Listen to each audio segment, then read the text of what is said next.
Welcome back to the channel. We're on to another show today, UFN. We've done this venue a couple of times before, but we're trying something a little different today. They have a little platform that in the past I've put a camera on.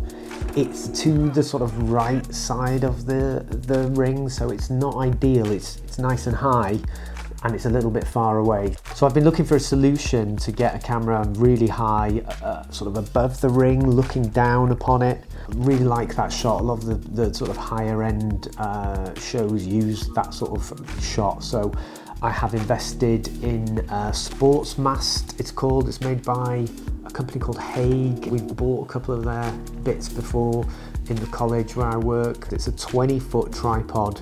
It does have some controls at the bottom, and I'm going to have my Ninja V monitor at the bottom so I can see what's going on. I think one of my main concerns about it is it doesn't have anything to lock the camera in place. So when I get it in place, what I'm planning to do is use just like a Velcro strap to hold it there. So I'm a little concerned that it could move and lose, vision of what I'm trying to shoot.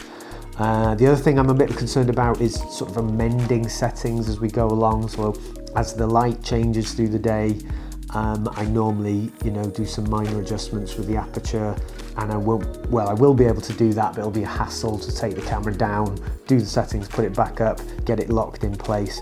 I'm usually running against the clock, so I have a limited amount of time, but it's an exciting challenge, and I'm looking forward to testing this. I hope it works, and because it will be a solution to one of the major problems I have with a few other venues. It's not an issue. But anyway, yeah, onto that, and we'll have a little debrief once we've got through it. Got to get the HDMI in there, audio thing, power adapter, and then raise the whole thing up, watch it on this screen, get it in the right position. I've got this set up, people are arriving. Not overly happy with how it looks. It's got cables everywhere and bits hanging off it, but the shot looks amazing. If I can get it back to what it was, I'm just going to make sure everything is on. I don't think that's the way you're supposed to use this thing. Manhandle it with the base, but it's the way I've got it in. Shot good. You can see there the tally light comes on. Check it's recording. It's alright. This might be the last time I bring it down all night. As it gets darker, the lights will change a little bit, so I might have to bring it down one more time, but hopefully not. Crazy. Crazy. Oh! Main event time. Here we go. Both guys look up for it. Oh, let's have a look. Let's have a look. That's it. He's out. Fantastic. Already, Ivan landed early there.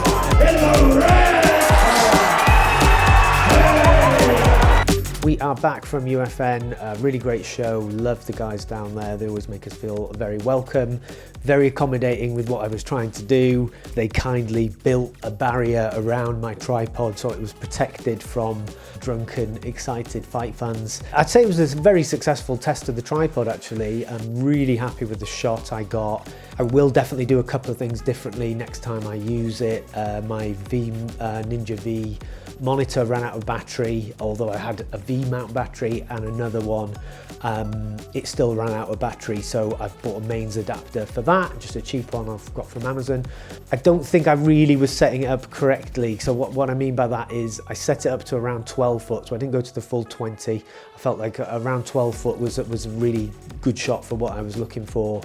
But what I was doing was actually undoing one of the bottom clamps and then sort of manhandling it into the shot I wanted, and then re-clamping that back up.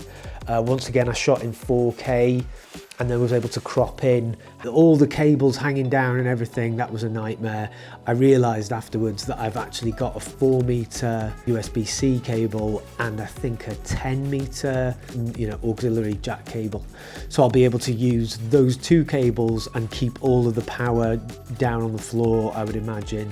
It did take me a little bit longer to edit these. You might have noticed I added a fourth camera on the commentators.